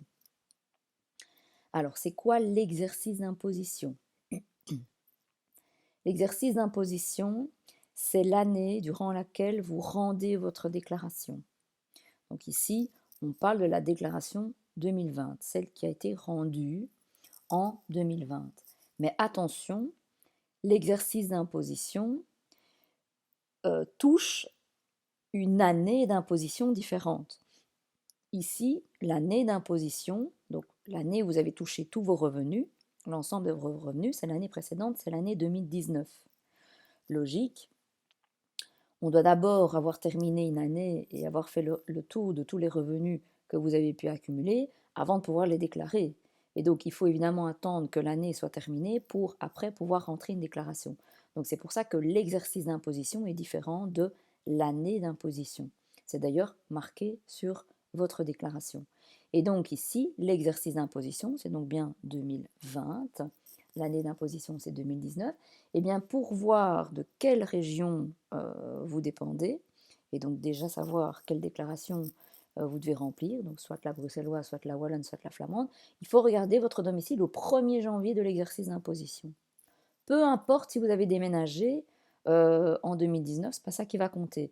Donc si vous avez par exemple habité quasi toute l'année en Wallonie et que le 25 décembre, vous décidez d'aller habiter en région flamande, ben, on regardera qu'au 1er janvier, vous êtes en région flamande et donc vous dépendrez de la région flamande. Donc attention, ça, c'est une notion importante, le 1er janvier de l'exercice d'imposition. Alors, comment est-ce qu'on aborde une déclaration fiscale? C'est important, puisque c'est un document que beaucoup de personnes doivent remplir. Il faut savoir qu'il existe soit une déclaration en papier, soit une déclaration en ligne. Ça veut dire par Internet. Alors, la déclaration papier, c'est le document que je vous ai demandé d'avoir, évidemment, toujours avec vous. Alors, ce document, je vous l'avais montré, c'est celui-ci. Vous voyez, donc, il y a ce document. Et ce document, il faut le remplir. Vous voyez, il y a des codes, il y a des petits carrés où il faut cocher. Et puis, il y a plein de codes où il y a des petits pointillés, où là, il faudra remplir avec des montants. D'accord? Je vais vous apprendre ça. Mais donc ça, c'est une déclaration papier. Il y a encore énormément de gens qui remplissent leur déclaration version papier. Pourquoi? Parce qu'il y a encore toute une frange de la population qui n'est pas habituée à manipuler l'ordinateur. Et donc, ces personnes-là remplissent encore beaucoup par papier. Ou alors, voilà, il y a tous ceux, et de plus en plus, qui déclarent en ligne. Et ça, c'est par Internet. Alors, c'est exactement la même chose. Ça se présente de la même manière. Et donc, on doit remplir les codes. Et donc, c'est via taxonweb.be. Il y a même effectivement des gens où on voit la déclaration qui est pré-remplie. Parce qu'effectivement, l'administration est déjà au courant de certains revenus. Alors, comme je vous l'ai dit, c'est l'exercice d'imposition 2020. D'ailleurs, c'est marqué là. Exercice d'imposition 2020. Mais attention, ça touche bien les revenus de l'année 2019. D'accord? Donc, ne confondez pas les deux. Alors, vous voyez qu'il y a une partie 1. Et donc, s'il y a une partie 1, c'est qu'il y a une partie 2. C'est ce que je vous ai montré là tout à l'heure. La partie 1, elle doit toujours être remplie. Toujours. Et elle est longue. Donc, le contribuable va devoir remplir cette partie 1 avec tous les cadres qui le concernent. Toujours rempli, sauf quelques exceptions. Alors, quelques exceptions, ce sont les personnes qui n'ont quasi pas de revenus et qui sont en dessous de ce qu'on appelle la quotité exemptée d'impôt, c'est-à-dire un montant sur lequel on ne payera jamais d'impôt. Si leur revenu est en dessous de cette quotité exemptée d'impôt, forcément, ils ne doivent pas remplir de déclaration. Mais enfin, à part ces quelques exceptions, il faut toujours remplir cette partie 1. La partie 2, que je vous avais montré tout à l'heure, elle est à remplir le cas échéant. Donc ça veut dire seulement dans certains cas. Alors quels sont ces cas? Ce sont les cas des indépendants. Les indépendants, en fait, doivent remplir la partie 2 parce qu'en fait, cette partie 2 concerne les bénéfices que les indépendants font.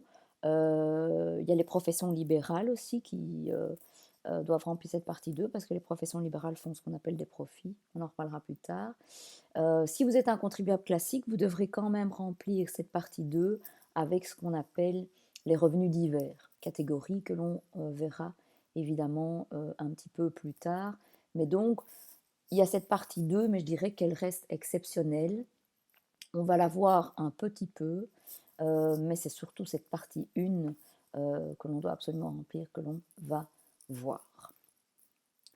Alors, il faut remplir cadre par cadre. Vous voyez qu'il y a des cadres. Cadre 1, cadre 2, cadre 3, etc., etc., etc. Comment est-ce qu'on remplit ces cadres? C'est ce qui va nous occuper un bon bout de temps, évidemment. Vous voyez, ça commence déjà par un cadre 1. Alors, ce cadre 1, comment est-ce qu'il faut le remplir? Ce cadre 1, on dit compte bancaire, numéro de téléphone. Voilà, donc il y a un compte bancaire, votre compte bancaire à rendre, votre numéro de téléphone. Pourquoi est-ce qu'on vous demande ça? Le compte bancaire, parce qu'au cas où, dans le calcul d'impôt, on constate que vous avez droit à un remboursement, il faut savoir sur quel compte en banque il faut verser ce remboursement. Le numéro de téléphone, c'est pour pouvoir vous joindre facilement, parce que si on n'a pas votre numéro, Si on doit le faire par courrier, ça prend beaucoup de temps et comme on sait que l'administration est parfois lente, c'est quand même mieux qu'un fonctionnaire puisse vous joindre par téléphone. Alors ce cadre 1, il ne doit pas être rempli tous les ans. En fait, si les données que vous avez remplies dans ce cadre 1 n'ont pas changé par rapport à l'année précédente, vous ne devez pas le remplir parce que l'administration a déjà ces données-là. Donc ce n'est pas quelque chose qui se remplit forcément chaque année. Ensuite, colonne de gauche et ou colonne de droite. Alors, vous voyez que quand vous prenez votre déclaration, une fois qu'on arrive au cadre 3, il y a une colonne ici à gauche, on appelle cette colonne gauche, et ici une colonne à droite. Alors, vous voyez que les codes sont sensiblement les mêmes, en tout cas les 3 chiffres ici sont chaque fois les mêmes, mais ça commence par un autre chiffre. Alors, comment est-ce qu'on sait qu'on doit remplir les montants dans une colonne à gauche ou dans la colonne de droite? Et vous voyez que si vous regardez, après vous poursuivez, ce sera toujours comme ça, il y aura toujours une colonne à gauche, une colonne à droite. Eh bien, c'est assez simple. Si vous avez une hésitation, et c'est ce que je dis toujours à l'examen, si vous avez une hésitation, c'est marqué ici, tout simplement, cette règle. Les 2 colonnes, quand il y a un couple, ce couple doit remplir la déclaration. Alors, on va parler justement de couple qui doit remplir une déclaration commune ou qui doit remplir une déclaration d'isolé. Quand il y a un couple, il y en a un qui doit remplir à gauche et il y en a un autre qui doit remplir à droite. Alors, comment est-ce qu'on fait? La règle dit, quand c'est un couple hétéro, donc ça veut dire un couple de 2 sexes différents, monsieur remplit la colonne toujours de gauche, madame doit toujours remplir la colonne de droite. Lorsque c'est un couple de même sexe, là, c'est indiqué, il faut alors prendre la personne la plus âgée qui va remplir la colonne de gauche et la plus jeune la colonne de droite. Alors, quid si on est tout seul? Si on est tout seul, on remplit toujours la colonne de gauche. Voilà, donc ne vous trompez pas, parce que chaque année, j'ai des étudiants qui se trompent et qui mettent à gauche alors qu'il fallait mettre à droite et vice-versa. Alors que c'est très simple et que si vous avez une hésitation, vous pouvez quand même toujours trouver l'information au tout début sur la première page. Alors, dater, signer la déclaration, papier électronique, papier ça c'est facile, hein, donc on date à la main, on signe à la main, mais électronique, comment est-ce qu'on fait pour signer? Tout simplement avec votre carte d'identité.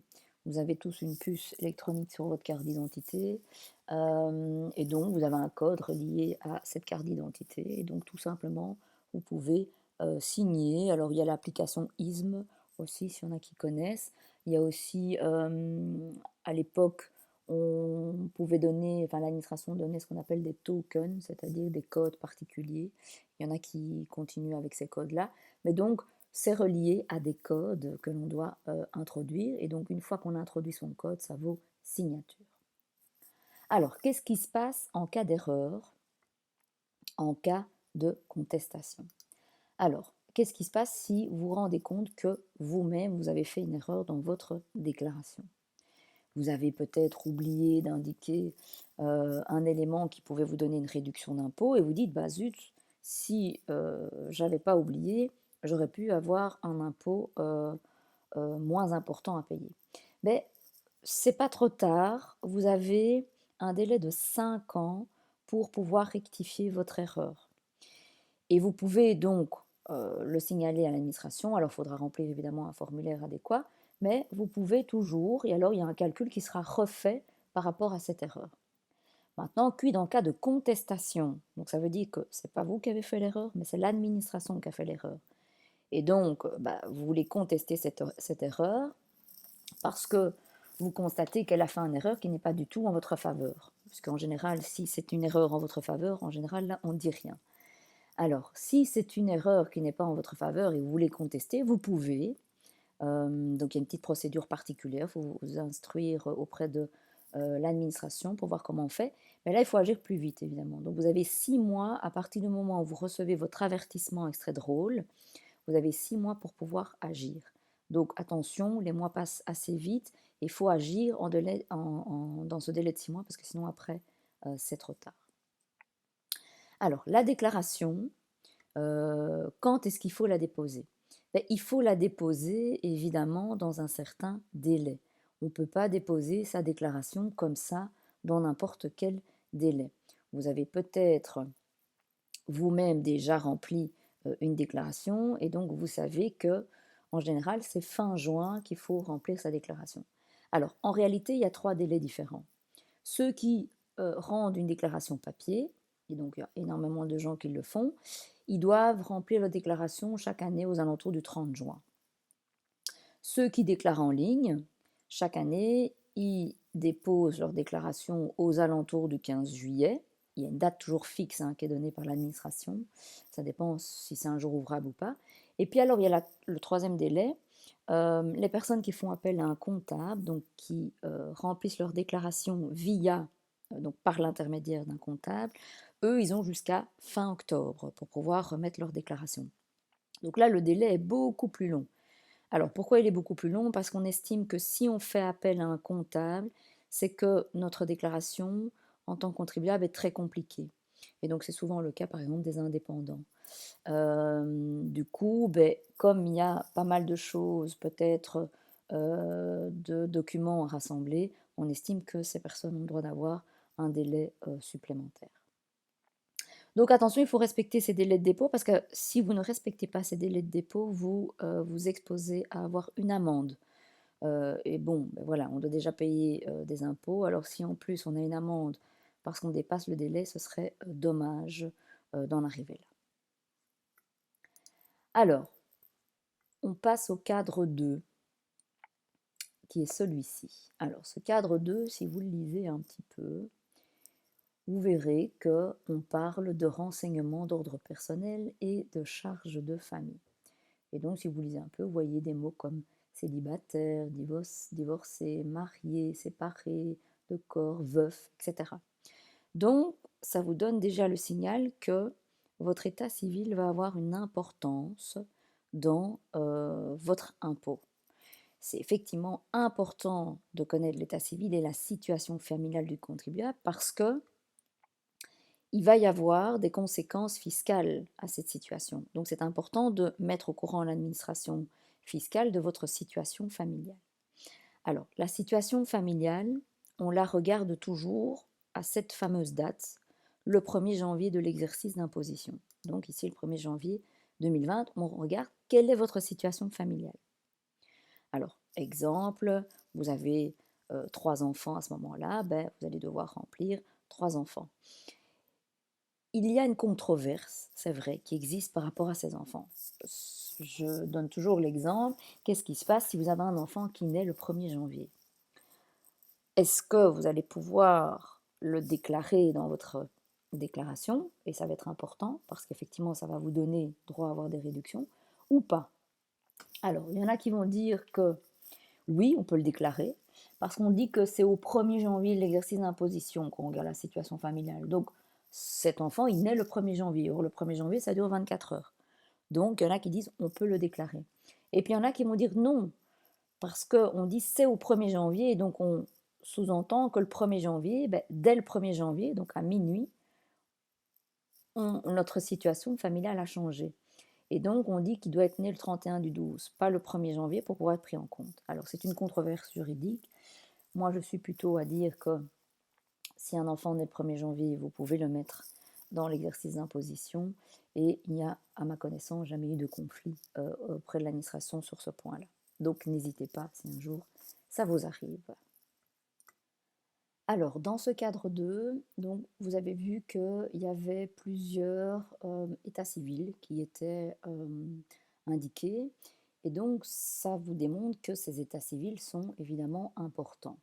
Alors, avant de, évidemment, pouvoir vous expliquer justement comment ça se passe et quelles sont les conséquences pour ces états civils au niveau de la déclaration, il faut que vous puissiez évidemment comprendre la différence entre ces états civils principaux. Alors, on parle de conjoint, de cohabitant légal et de cohabitant de fait. Quelle est la différence entre ces 3 statuts? Parce qu'il y a une différence. Ce ne sont pas les mêmes situations. Quand on parle d'un conjoint, ça veut dire qu'on parle de quelqu'un qui est lié dans un lien de mariage. il y a un mariage qui a eu lieu entre lui et une autre personne, de sorte que ces personnes sont donc mariées. Donc elles sont mariées, un officier de l'état civil a prononcé leur mariage à un moment donné et ils sont donc maintenant dans ce lien. Ces conjoints doivent évidemment remplir une déclaration commune puisque ils font partie d'un même ménage. Le cohabitant légal, c'est une personne qui est liée à une autre par son domicile en premier, donc ils habitent au même endroit, ils ont le même domicile, mais en plus de ça, ils ont fait une déclaration de cohabitation légale à la commune. Cette déclaration de cohabitation légale est une déclaration particulière qui, en fait, instaure un lien civil particulier entre eux. Et donc, il y a des droits et des devoirs qui ressortent de ce lien, même s'ils ne sont pas comparables à ceux qui ressortent du mariage. Et puis, il y a le cohabitant de fait. Alors, le cohabitant de fait, lui, c'est simplement quelqu'un qui habite au même endroit que quelqu'un d'autre et qui donc est à la même adresse.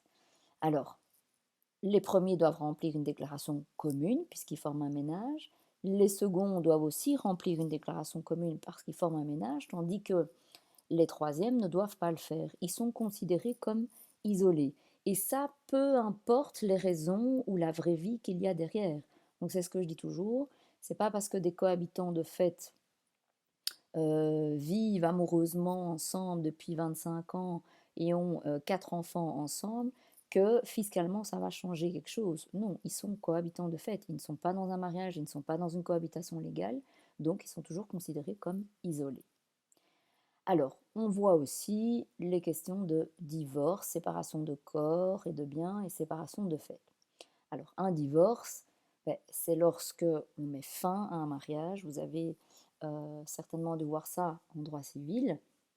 Donc, des personnes qui étaient dans un lien de mariage décident, soit conventionnellement, soit pas conventionnellement, de ne plus être dans ce lien. Et donc, il y a un divorce qui est prononcé. Alors attention, on ne divorce pas comme ça, entre guillemets. Il y a toute une procédure judiciaire qui doit se faire, même quand on est d'accord. Il y a des conventions qui doivent être signées, mais qui doivent passer devant un tribunal. Et donc, c'est bien un jugement qui prononce le divorce d'un couple. La séparation de corps et de biens, ça c'est une procédure très particulière qui est, qui est rare de nos jours, mais qui existe encore.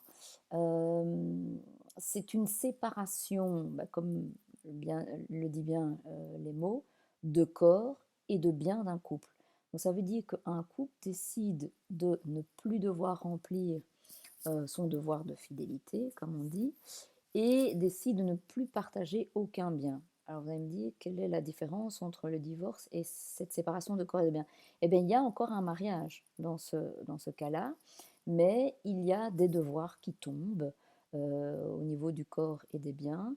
Et donc, ça peut arranger certaines personnes qui veulent rester mariées officiellement, mais qui ne veulent plus voilà, partager plus que ça, pour des raisons éthiques, religieuses, d'âge, d'enfant, enfin peu importe. Il y a encore des raisons qui peuvent se justifier. Et puis alors, il y a une séparation de fait. Voilà, la séparation de fait, ça c'est quelque chose d'encore assez courant. Ce sont des personnes qui sont mariées et qui, pour n'importe quelle raison, décident de se séparer. Alors, ça peut être momentané, et puis le momentané peut devenir très long, et donc ces personnes ne vivent plus ensemble. Alors, tous ces états civils affectent évidemment la déclaration d'IPP, parce que dans une certaine situation civile, on doit déclarer une déclaration commune, on doit donc remplir la colonne de gauche et la colonne de droite. Et puis il y a des situations où on est considéré comme isolé, et vous allez voir que ça peut parfois être surprenant. Alors, quand est-ce qu'on doit remplir une déclaration et qu'on a une imposition à l'IPP d'isoler? Et donc on remplit la colonne de gauche. Alors, il y a plusieurs cas. Le premier cas, c'est quand on est marié, cohabitant légal, mais depuis très récemment. donc dans l'année d'imposition des revenus, ici 2019. Donc ça veut dire que si pendant l'année 2019, je me suis mariée ou je me suis mise en cohabitation légale avec quelqu'un, eh bien, pour l'exercice d'imposition 2020, je serai toujours considérée comme isolée. Donc, je remplis ma déclaration et mon partenaire remplit sa déclaration.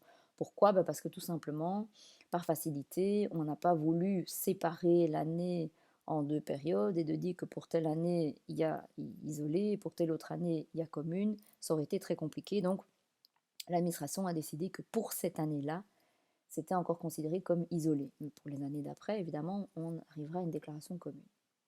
Alors, c'est le divorcé, séparé de corps, lorsque la transcription dans les registres de l'état civil s'est fait au plus tard dans l'année d'imposition. Donc, il y a un jugement qui est passé, qui prononce le divorce ou la séparation de corps.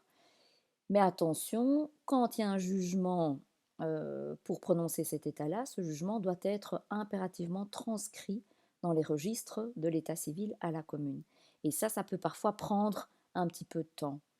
Eh bien, si cette transcription a bien eu lieu dans l'année d'imposition, eh bien, les personnes sont considérées comme isolées et donc dorénavant, elles rendent leur déclaration d'isolée. Mais si par contre la transcription dans les registres s'est fait plus tard, malheureusement, ces personnes seront toujours considérées comme dans une déclaration commune. Ce serait le cas par exemple où mon divorce est prononcé, je ne sais pas moi, le 15 décembre, et la transcription dans les registres de l'état civil ne se fait que le 10 janvier. Malheureusement, comme c'est la transcription qui compte, le 10 janvier, c'est déjà l'année d'après. Donc, ça veut dire qu'on devra remplir une déclaration commune et pas d'isolé. J'y reviendrai encore après. Alors, ici, on vise aussi la fin de la cohabitation légale dans l'année d'imposition. Donc, on a décidé voilà, de mettre fin à notre cohabitation légale, ce qui est assez simple, beaucoup plus simple qu'un divorce. Il n'y a pas besoin de décision de justice pour ça. On va à la commune et on défait la cohabitation légale. Alors, c'est le séparé de fait qui l'est, mais attention, depuis un certain temps, donc bien avant l'année d'imposition. C'est le cohabitant de fait, donc je vous ai dit, peu importe qu'il y ait de l'amour des enfants ou quoi que ce soit, un cohabitant de fait, il est dans une déclaration d'isolé, donc chacun remplit sa propre déclaration. C'est le veuf, la veuve dans l'année d'imposition. Je vous rappelle qu'un veuf ou une veuve, c'est celui qui a perdu par décès son conjoint ou cohabitant légal.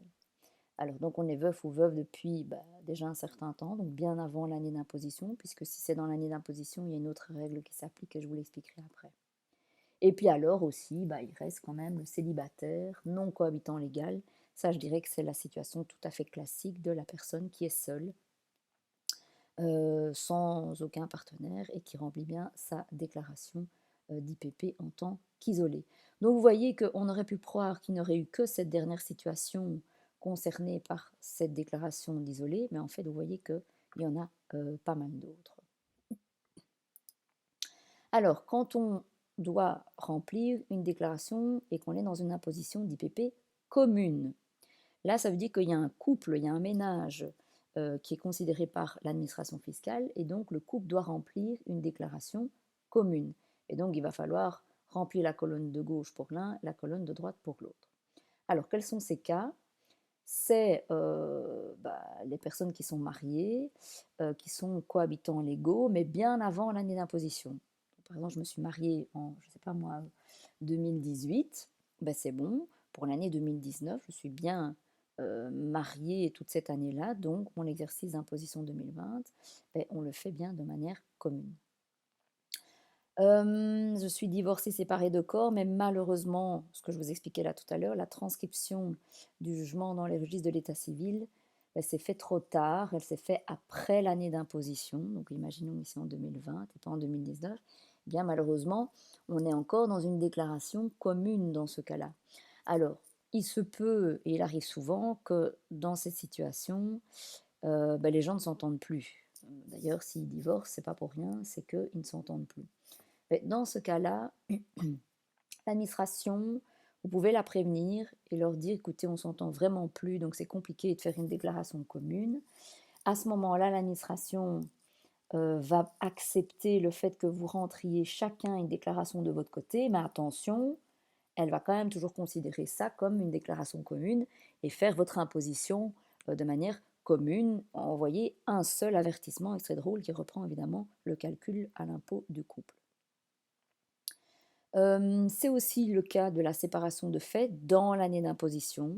On estime aussi que c'est trop frais et que donc les personnes qui sont séparées de fait mais qui se sont séparées en 2019 doivent quand même toujours continuer à remplir une imposition commune, sachant que, comme je viens de vous l'expliquer, si on ne s'entend vraiment pas, on peut demander une petite dérogation à l'administration, ce qui sera accepté, mais attention, l'imposition, elle sera toujours commune. Alors, qu'est-ce qui se passe quand on est veuf, veuve dans l'année d'imposition? Ça, c'est quelque chose de particulier. Donc, ça veut dire que en 2019, une personne est devenue veuve. Alors, comment ça va se passer? Pour le conjoint survivant ou le cohabitant légal survivant, le veuf, la veuve va devoir faire 2 déclarations distinctes. Dans le sens où le veuf ou la veuve va devoir faire une déclaration pour elle-même et une déclaration au nom de son mari ou femme décédée ou cohabitant légal décédé. Pourquoi? Parce qu'en fait, la personne qui est décédée, malheureusement, c'est pas parce qu'elle est décédée qu'il ne faudra pas payer d'impôts. Ce qui est toujours un peu bizarre à expliquer, mais c'est pas parce qu'on décède qu'on ne doit pas payer d'impôts sur les revenus qu'on avait accumulés jusque-là. L'administration fiscale ne laissera pas tomber. Donc, mais comme vous n'êtes plus là pour faire votre déclaration, il faut que quelqu'un le fasse à votre place. Eh bien, ce sera, si vous étiez marié ou cohabitant légal, ce sera le conjoint, enfin votre partenaire survivant qui devra le faire. Mais ce partenaire va pouvoir choisir l'imposition. C'est-à-dire, est-ce que le calcul d'impôt va se faire de manière commune ou distincte? Alors, comment est-ce qu'il peut choisir? Il va choisir, il demandera peut-être à un comptable, peut-être vous, de faire le calcul et voir ce qui est le mieux dans sa situation. Ça peut être, après calcul, mieux de faire une imposition commune ou après calcul, mieux de faire une imposition distincte. Ça, je dirais, une fois que vous serez calculé l'impôt, vous serez capable évidemment de répondre à cette question. À défaut, s'il ne choisit pas, et donc vous verrez que dans la déclaration dans le cadre 2, il va falloir cocher quelque chose. À défaut, s'il ne coche rien, on dira que l'imposition sera distincte. Alors, qu'est-ce qui se passe s'il n'y a pas de conjoint survivant, de cohabitant légal survivant? Je ne sais pas moi, une personne qui est seule déjà depuis longtemps, ou qui est veuve depuis longtemps, peu importe, donc cette personne décède. Eh bien, à ce moment-là, ce sont les héritiers qui vont devoir remplir la déclaration. Alors, je dis une ou deux déclarations parce qu'imaginons que, je ne sais pas moi, mes 2 parents meurent subitement dans un accident de voiture. Moi, héritière, je vais devoir faire une déclaration pour mon père et une déclaration pour ma mère. Mais je vais toujours aussi avoir le choix du calcul d'impôt. Est-ce que je souhaite que ça soit un calcul commun ou un calcul distinct? Et donc ça, à moi de voir ce qui est le plus intéressant. Mais donc voilà, ne jamais oublier que une personne qui est décédée dans l'année d'imposition, il faut quand même faire une déclaration pour elle euh, parce qu'elle a touché des revenus cette année-là. On va faire des exercices après.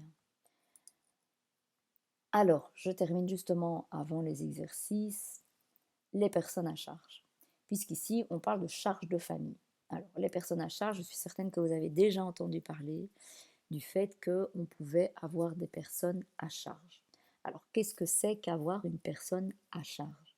Avoir une personne à charge, c'est avoir une personne à charge financière, c'est-à-dire que le fait d'avoir cette personne à vos côtés vous coûte de l'argent.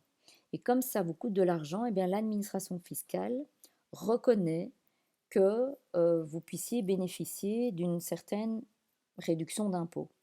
Et donc, il peut en avoir une, il peut même en avoir plusieurs. Donc, il y a plusieurs avantages au fait de pouvoir reconnaître une personne à votre charge.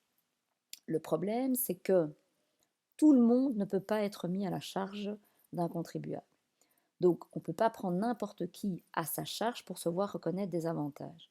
Ça ne peut pas être mon meilleur ami, ça ne peut pas être ma cousine, ça ne peut pas être, je ne sais pas moi, ma filleule.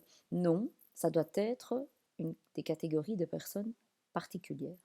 Alors, qui est-ce que ça va être? Ça va pouvoir être des descendants. Les descendants étant euh, les personnes qui descendent de vous directement. Donc ça veut dire, par exemple, des enfants, des petits-enfants, des arrière-petits-enfants, et voilà, en général, ça s'arrête là. Ça peut être aussi des autres enfants. Alors, ce qu'on appelle autres enfants, ce sont des enfants qui ne sont pas les vôtres, mais dont vous vous occupez. Parce que, voilà, il se fait que une situation particulière a demandé que vous vous occupiez de cet enfant. Imaginons, par exemple, vous êtes famille d'accueil. Voilà, vous accueillez un enfant qui est en difficulté, eh bien, c'est considéré comme une personne à charge. Ou par exemple, je sais pas moi, votre frère ou votre sœur a un problème et vous demande d'accueillir ses enfants chez vous pour que vous en occupiez, eh bien, ça peut aussi être considéré comme un enfant à charge, d'accord? Parce que vous vous en occupez. Donc voilà, les autres enfants peuvent aussi être considérés comme des personnes à charge. Alors, qui d'autre? Les ascendants. Les ascendants étant des personnes qui sont au-dessus de vous directement, donc dont vous descendez directement. Donc, ce sont les parents, les grands-parents, les arrière-grands-parents. Et alors, les frères et sœurs.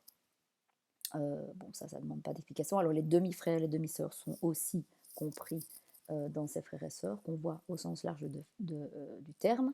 Et alors, enfin, les personnes qui ont eu le contribuable à charge dans le passé. Alors, ça, ben justement, c'est relié à ces autres enfants. Imaginons que voilà, vous êtes pris d'affection vraiment pour un enfant que vous aviez en accueil chez vous. Et puis, ben, plus tard, cet enfant qui est devenu adulte euh, vous prend à sa charge, eh bien, fiscalement, ce sera reconnu, puisque cet enfant a été à votre charge à un moment donné, eh bien, on peut rendre l'ascenseur dans l'autre sens à un autre moment donné. C'est tout, ça s'arrête là. Donc ça veut dire qu'il n'y a personne d'autre qui peut être mis à charge, et pas non plus, contrairement à ce que certains pensent, le conjoint cohabitant légal, cohabitant de fait. Le conjoint cohabitant légal, cohabitant de fait ne sont jamais, jamais, jamais mis à charge fiscalement. Ils ne peuvent jamais être reconnus comme étant des personnes à charge fiscalement. J'ai bien fiscalement, ce qui n'a rien à voir avec socialement au niveau des mutualités et des choses comme ça. Ici, ce n'est pas admis. Pourquoi? Parce qu'il y a d'autres mécanismes qui existent, en tout cas pour le conjoint et cohabitant légal, qu'on verra plus tard, comme le quotient conjugal par exemple. Alors, il faut donc remplir une de ces catégories de personnes pour pouvoir être considéré à charge. Et puis il faut aussi, autre chose, parce qu'il n'y a pas que ça comme condition, il faut faire partie du ménage au 1er janvier de l'exercice d'imposition. Donc toujours cette fameuse date qui revient. Pour pouvoir être à votre charge, la personne doit évidemment habiter avec vous. Donc c'est pour ça qu'on dit font partie du ménage. Alors on peut facilement prouver ça avec un document qu'on va chercher à la commune. Alors, dernière condition, il faut aussi que cette personne, pour qu'elle soit considérée à votre charge, ait une limite dans les revenus qu'elle gagne, une limite de revenus net. Alors je dis net parce qu'on peut enlever un certain nombre de choses et je vais vous expliquer d'ailleurs ça après quand on verra les étudiants. Alors, ces limites sont les suivantes. On parle de 3 330 €, mais attention, seulement si le contribuable qui a à charge cette personne est dans une imposition commune parce que il est marié ou en cohabitation légale avec quelqu'un. Alors, c'est 4 810 € si le contribuable qui a à charge la personne est un isolé, et 6 110 € si la personne à charge est handicapée et que le contribuable qu'il a à sa charge est une personne isolée, au sens fiscal du terme évidemment. Alors, vous voyez que ces montants ne sont pas très élevés. Et donc vous dites, bah alors on arrive très vite à ces montants. Oui et non, parce qu'en fait on peut toujours enlever un certain nombre de choses qui fait qu'au final, ben, ces montants ne sont pas aussi facilement que ça dépassés. Alors, je terminerai par les enfants à charge, parce qu'il y a quelque chose de particulier pour eux. C'est vrai que se pose toujours la question, qu'est-ce qui se passe quand un couple est séparé ou divorcé et que bah, les enfants vont un peu chez l'un, un peu chez l'autre. Comment ça se passe? Est-ce que ben, les deux personnes peuvent mettre à leur prendre ses enfants à charge ou bien est-ce que c'est soit de chez l'un, soit de chez l'autre? Bref, il y a des questions qui se posent. Alors, un premier principe, c'est de dire qu'un enfant ne peut jamais, jamais, jamais être mis à charge de plusieurs personnes. Jamais. Donc, il faudra toujours que l'enfant soit à charge du papa, soit à charge de la maman. Alors, comment est-ce que on détermine ça? Eh bien, ça va dépendre de la garde.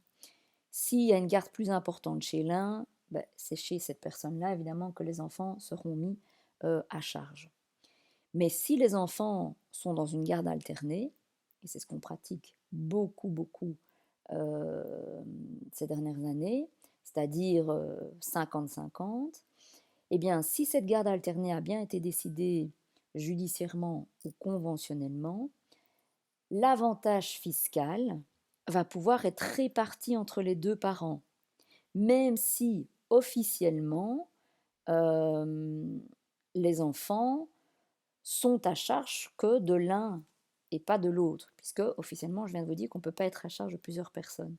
Donc officiellement, il y a toujours effectivement les enfants qui sont mis à charge auprès de l'un des parents, en général celui auquel les enfants auront leur domicile, seront inscrits là, mais l'autre parent va pouvoir bénéficier de l'avantage fiscal.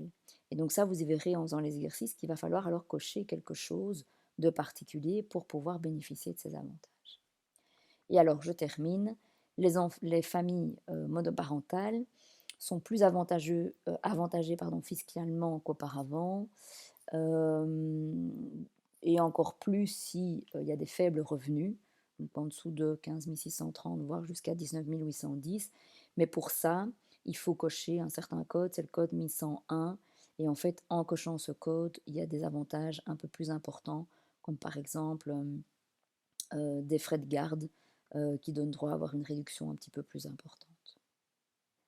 Alors, ben maintenant, ce que je vous propose de faire, c'est de mettre pause à la capsule et de faire les exercices, hein, ben donc les premiers exercices du livret qui concernent donc ce chapitre 1.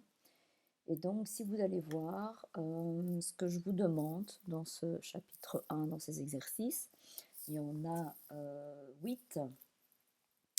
C'est, donc je vous lis l'énoncé, exercice d'imposition 2020, quelle case vous devez cocher, quel code vous devez remplir dans le cadre de, et est-ce qu'il s'agit d'une déclaration commune ou d'isolée. Donc ce que je vous demande de faire concrètement, c'est pour chacune des situations qui est énoncée, vous me dites, ben voilà, dans telle situation, il faudra, dans le cadre de, cocher tel code ou tel code, ou mettre tel nombre dans tel code, et me dire si dans ces situations, les personnes vont devoir remplir une déclaration commune ou une déclaration d'isolé. Voilà, je vous laisse faire, donc mettez pause. Bien entendu, je vous poste le correctif après l'échéance du devoir, de sorte que vous pourrez évidemment vous corriger, enfin vous auto-corriger et voir si justement vous avez bien pu répondre à ces questions ou pas, et donc s'il y a eu des difficultés ou pas. Et puis je vous rappelle que vous pouvez évidemment toujours me poser vos questions par visioconférence.